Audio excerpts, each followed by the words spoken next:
Hello, you've caught me thinking about all the important things that have happened since November 2013. I got married, Nath ran a marathon, and Dave had a think before coming to the dread realisation he was a little bit closer to being dead. None of which are as important as the fact it's been 1 whole year since the PS4 came out. Unless of course you're watching this video in the year 2069 on a tablet pulled from the scorched remains of a desolate human future. In which case, I'm really sorry, it's my fault. I disabled my power saving settings just so I could download the crew beta while I was asleep. Probably won't even get a chance to play it. Anyway, to celebrate PS4's birthday, I've done the only thing I know how, which is to write a list, this time about our 10 favourite moments on the console so far. The first moment happens to be one of the very first things I did with my PS4, after licking the shiny bit obviously, and came right after I booted up Resogun. There I was, going sideways and being rubbish at it, when all of a sudden I got an overdrive and squeezed it out of my ship like sexy particle toothpaste. Wow, it looks amazing, I said, and my face did this as I realised just how many bits of pretty stuff PS4 could make happen on the screen at the same time. Nathan liked Resogun so much he played it until he got inside the top 50 players in the world, which goes some way to explaining his face.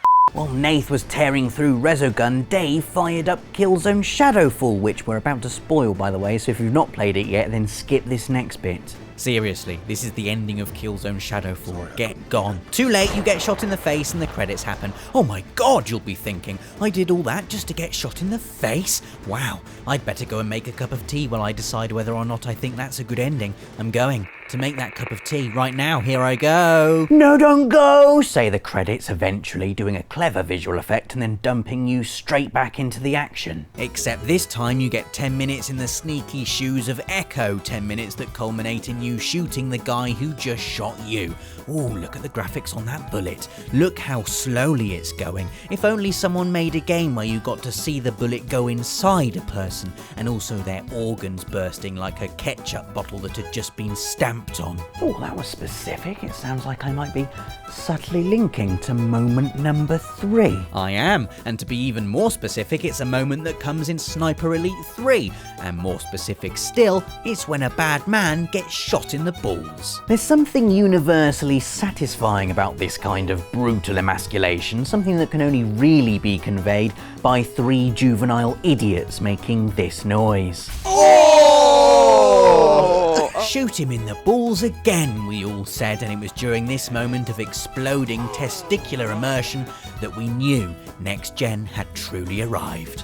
I wanted to avoid putting something on this list that was simply, well, we climbed to the top of this really pretty open world game and we looked at it. But there's something really meaningful in the ascent of infamous Second Son Space Needle that meant we just had to include it. Think of Seattle and you'll think of this. The city is as much a part of Second Son as the Dirgy Rock soundtrack or Troy Baker's cocky grin. So clambering up its most iconic landmark and surveying the beauty of Sucker Punch's open world creation was a moment filled with significance and lens flare. It's a game purpose-built both for fighting and for shutting up, standing still, and slowly panning the camera around. Shh, Troy, not now. Don't Starve was a brilliant game, mainly because we spent most of it trying to work out what the hell we were supposed to do. The only tutorial was its title, the rest was up to you. What would have been helpful is if they'd called the game Build Your Base Next to Some Berries, or Don't Try and Fight the Hounds. Because Nath, Dave and mine's first attempt, as chronicled in our Let's Play series, was a bumbling disaster, constantly on the run, no farm to speak of, and a stomach emptier than Dave's box of Special K cereal bars he only bought yesterday. When we played it a second time, we knew what we were about. We had more food, we made some earmuffs from the tails of dead rabbits, and we found a special magic gate. What a moment. After 20 in-game days of arguing about whether or not we needed the lying robot, we didn't, we finally got all the necessary pieces and did a hero charge through some weird enemies to assemble them. And... Yeah! I don't care what it's done, the fact that we've activated it. We've done something. Our prize was to start all over again, but it didn't matter because we'd actually done something and it felt amazing. Tell you what's not amazing though, when self-congratulatory auteurs insist on putting themselves in their own work. I do it every week when I put my own stupid face between segments of my voice in a video written and edited by me. Hello, there I am again, me. It's terrible, isn't it? In fact, there's only one person who can do it without appearing like a complete arse. Dave the Tally Please. It's Hideo Kojima, of course. When he put himself into one of the unlockable missions in Metal Gear Solid Ground Zeroes, I went bananas. And it really is him, right down to the detail on his glasses, which are the coolest glasses ever. And even better, after you've completed the mission, What took you so long? he comes and sits in your pre-mission helicopter. What could be better than sitting in a helicopter with Hideo Kojima? Sitting on a sofa with Hideo Kojima and Yoji Shinkawa? Yep, that was me. What you're looking at now is Nathan's diary for early September this year. Notice how family, friends and basic daily commitments like eating and going to the toilet barely feature. Notice how he looks exactly like he did in the Resogun bit earlier because it's the exact same shot. Notice how he structured his entire week around farming shards and levelling up his Guardian. So he can do the Vault of Glass raid in Destiny, the mark of a true gaming hero. A mark that separates the cool people who have done it, like Nathan and I, from the rubbish ones who haven't, like Dave. He's only level 25. When you're gunning for the vault, nothing else matters, and there's a moment, albeit one that can stretch for 7 hours if you're on your first try, there's nothing else quite like it on PS4. Conquering the intricate, puzzly depths of Bungie's greatest challenge felt like conquering the universe, except that analogy doesn't really work because there's no way the universe is as big and complex and as full of blinding golden balls of fire as this. Our next moment makes the list because it surprised us as much as terrified us. How did you feel when you last saw a Xenomorph on PlayStation? Bored, probably, because you popped them out of existence in 3 seconds with a pulse rifle. Well, forget all that, because the first time the alien in Alien Isolation slithers down from an air vent to give you, Amanda Ripley, a little tickle with its tail made us feel as terrified as when we first saw the monster on film. Terrified but happy, which, if you were wondering, sort of looks like this. Then you get to the bit where the alien is stalking you for the first time, and that made us feel, well, just terrified to be honest, and that sort of looks like this.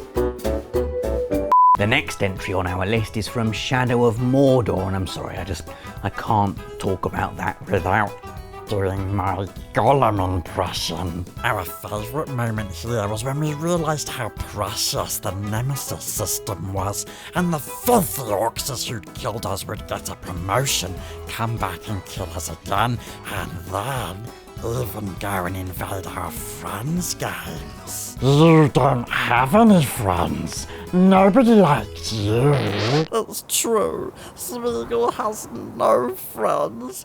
We don't even have PlayStation Plus. Our final moment came right after Gamescom when a demo for a little-known horror game called P.T. was released on the PlayStation Store. P.T? What kind of a name is that? We all guffawed before giving it a quick play out of polite curiosity. That quick play obviously then turned into an hour or so of bewildered terror as we were looped around the same haunted corridor over and over in one of the most disturbing gameplay sequences, well, ever. But that's not the moment. The moment came right at the end when the camera peeled back to reveal the Walking Dead star Norman Reedus, beautifully rendered in what turned out to be the Fox engine. Then the names came on one after another. Hideo Kojima, game director genius and Metal Gear helicopter buddy. Guillermo del Toro, the man who made Pan's Labyrinth, Hellboy, Pacific Rim, and more importantly, cult horror favourites Mimic and The Devil's Backbone. Well, this is massive, we all thought. Why didn't they just announce this at the conference? Kojima and del Toro both working on...